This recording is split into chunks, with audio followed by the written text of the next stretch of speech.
Hello అండి అందరికీ నమస్కారం. రాష్ట్ర వ్యాప్తంగా ఈ అన్నదాత సుఖీభవకి సంబంధించిన డబ్బులు తొలి విడత రూ. 7,000 ఎప్పుడెప్పుడు వేస్తారా అని రైతులందరూ ఎంతో ఆశగా ఎదురు చూస్తున్నారండి.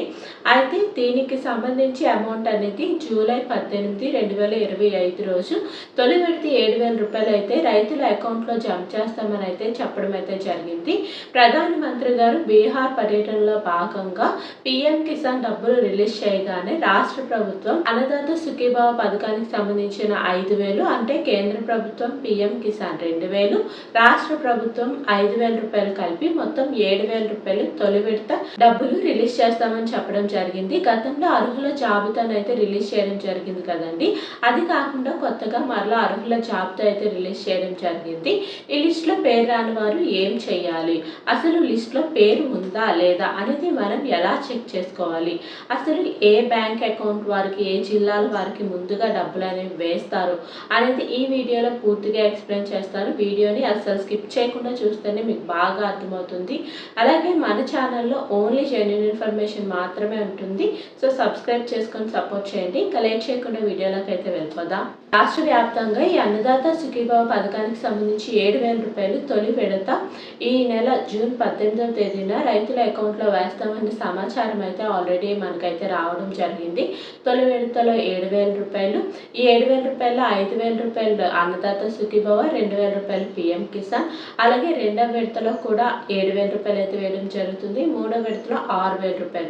ఈ డబ్బులు గత ఖరీఫ్ సీజన్లోనే వేయాల్సి ఉంది, కానీ ఈ ఖరీఫ్ సీజన్ వచ్చినంత వరకు మనకైతే అకౌంట్లు అనేది వేయలేదు. మరి ఈ డబ్బులు వేయడానికి ఎందుకు ఇంత ఆలస్యం అవుతుంది, ఎందుకు డబ్బులు అనేవి అకౌంట్లో వేయడం లేదు అనేది చూసుకున్నట్లయితే రాష్ట్ర ప్రభుత్వం అన్ని విధాలుగా కూడా సిద్ధంగా ఉన్న కేంద్ర ప్రభుత్వం పీఎం కిసాన్కి సంబంధించిన డబ్బులు రిలీజ్ చేయకపోవడం కారణంగానే రాష్ట్ర ప్రభుత్వం అన్నదాత సుఖీభావ పథకానికి సంబంధించిన డబ్బులు అనేది రిలీజ్ చేయలేకపోతుంది. ఎప్పుడైతే కేంద్ర ప్రభుత్వం పీఎం కిసాన్కి సంబంధించిన డబ్బులు రిలీజ్ చేస్తుందో అప్పుడే రాష్ట్ర ప్రభుత్వం కూడా అన్నదాత సుఖీభావకి సంబంధించిన డబ్బులు రిలీజ్ చేసి మొత్తం 7,000 2,000 ప్లస్ 5,000 7,000 మన అకౌంట్లో అయితే వేయడం అయితే జరుగుతుంది. అయితే గతంలో అర్హుల జాబితా కాకుండా మరలా కొత్త జాబితా అనేది రిలీజ్ చేయడం జరిగింది కదా.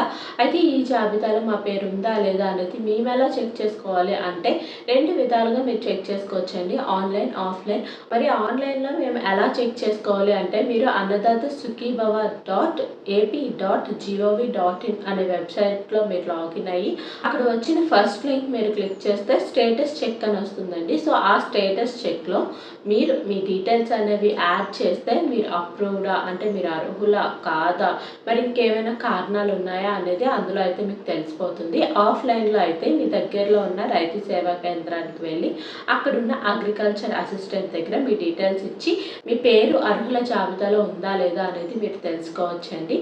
అయితే ఇప్పుడు ఈ అర్హుల జాబితా రిలీజ్ చేయడం అయితే జరిగింది కదా, చాలామందికి ఇన్యాక్టివ్ అని వస్తుంది, కొంతమందికి డేటా నాట్ ఫౌండ్ అని వస్తుంది, అలాగే చాలామందికి ఆధార్ సీడింగ్ వస్తుంది. సో ఇలా ఎందుకు అవుతుందంటే ఇన్యాక్టివ్ అని ఎప్పుడు వచ్చిందో మీరు ఫస్ట్ అయితే ఖచ్చితంగా ఎన్పిసిఐ లింక్ అని చేయించుకోవాలి బ్యాంక్ది. తర్వాత ఏంటంటే ఈకేవైసీ వేయించుకోవాలి. అలాగే హౌస్ హోల్డ్ మ్యాపింగ్లో మీ ఫ్యామిలీ అందరూ కూడా ఖచ్చితంగా ఉండాలి. ఎవరైతే ఈ పర్సన్ ఉన్నారో ఈ పర్సన్ అయితే ముఖ్యంగా ఉండాలండి.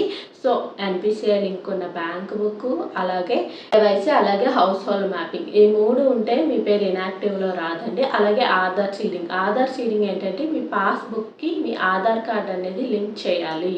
మీది ఏదైతే పట్టదారుని పాస్బుక్ ఉందో దానికి ఆధార్ కార్డ్ లింక్ చేస్తే ఆధార్ సీడింగ్ అనే ప్రాబ్లం క్లియర్ అయిపోతుందండి. డేటా నాట్ ఫౌండ్ అని వచ్చిన వాళ్ళు కూడా ఒకసారి రైతు సేవా కేంద్రానికి వెళ్ళి అసలు ఏంటి ఇష్యూ అనేది ఒకసారి అగ్రికల్చర్ అసిస్టెంట్ దగ్గర చెక్ చేసుకోండి. అలాగే ఎంఏఏ ఫార్వర్డెడ్ బై విఆర్ఓ అని వస్తుంది, అలాంటి వారు కూడా ఆధార్ కార్డ్ని పాస్బుక్కి అటాచ్ చేయాలండి. సో లింక్ చేస్తేనే మీకు డబ్బులు అనేవి అకౌంట్లో పడే అవకాశం అయితే ఉంది. ఒకసారి మీ స్టేటస్ అనేది చెక్ చేసుకోండి, తద్వారా మీకు అర్హులా కాదా అనేది తెలిసిపోతుంది. ఈ డబ్బులు అనేవి ఏ బ్యాంక్ అకౌంట్లకి ముందుగా పడతాయండి, ఎవరికైతే ఎన్పిసిఐ లింక్ ఉంటుందో ఆ బ్యాంక్ అకౌంట్లకి ముందుగా పడతాయండి. అలాగే ఒక్కరికి పడ్డాయి అనుకోండి డబ్బులు అన్ని జిల్లాల వారికి వరుసగా పడిపోతాయి. ఈ జిల్లా వారికి ముందేస్తాం, ఆ జిల్లా వారికి వెనక వేస్తాం అని ఏమీ ఉండదు, అందరికీ ఒక్కసారి అకౌంట్లు అనేది పడిపోతాయి. ఒకవేళ ఈ 18వ తేదీన అకౌంట్లో డబ్బులు అనేవి పడకపోతే మళ్ళీ ఎప్పుడు పడే అవకాశం ఉందని చాలా మంది అయితే డౌట్ పడుతున్నారండి. కాబట్టి ఒకవేళ ఈ 18వ తేదీన డబ్బులు పడకపోతే 20వ తేదీన మనకి డబ్బులు పడే అవకాశం అయితే ఉంది. అసలు డబ్బులు పడకపోవడానికి కారణాలు ఏంటంటే పీఎం కిసాన్ అండి. సో మెయిన్‌గా పీఎం కిసాన్ అనేది ముందుగా రిలీజ్ చేస్తే తర్వాతే అన్నదాత సుఖీభవ పథకం రాష్ట్ర ప్రభుత్వం రిలీజ్ చేసే అవకాశం ఉంది. ప్రధానమంత్రి బీహార్ పర్యటనలో భాగంగా ఈ పీఎం కిసాన్ డబ్బులు అయితే రిలీజ్ చేయడం అయితే జరుగుతుంది. మీకు ఏ డౌట్ ఉన్నా సరే కామెంట్ సెక్షన్‌లో కామెంట్ చేయండి. ఇంకా ఈ వీడియో చాలా మందికి యూజ్ అవుతుంది. షేర్ చేయండి, లైక్ చేయండి, సబ్స్క్రైబ్ చేసుకోండి. Thank you for watching.